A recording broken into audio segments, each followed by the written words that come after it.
Ya pemirsa, terima kasih Anda masih tetap setia bersama kami.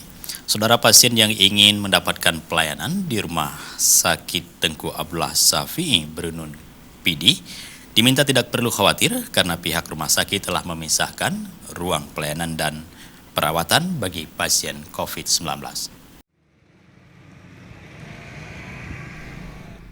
Sekretaris Rumah Sakit Umum Tengku Abdullah Shafi'i Brunun Husnawati menyampaikan, saat ini setiap rumah sakit memiliki pelayanan COVID-19 yang terpisah dengan pelayanan kesehatan lain.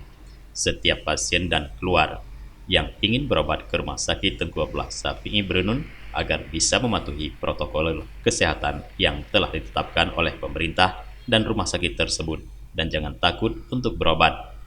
Untuk penanganan pasien dengan gejala COVID-19, pihak rumah sakit hanya melakukan pemeriksaan dan tes awal, dan selanjutnya pasien dirujuk ke Rumah Sakit Sigli.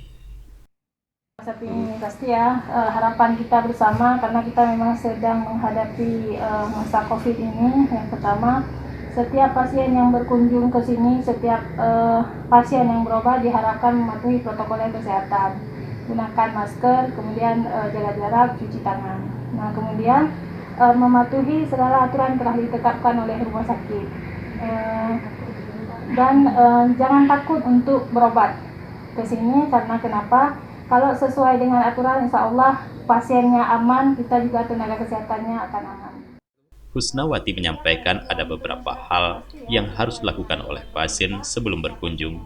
Pasien diminta menggunakan masker sebagai penutup mulut dan hidung tanpa celah sama sekali, dan bisa memberikan tambahan tisu di dalamnya untuk membuat daya proteksi masker lebih baik. Dari PD, Tim Liputan Aceh TV melaporkan.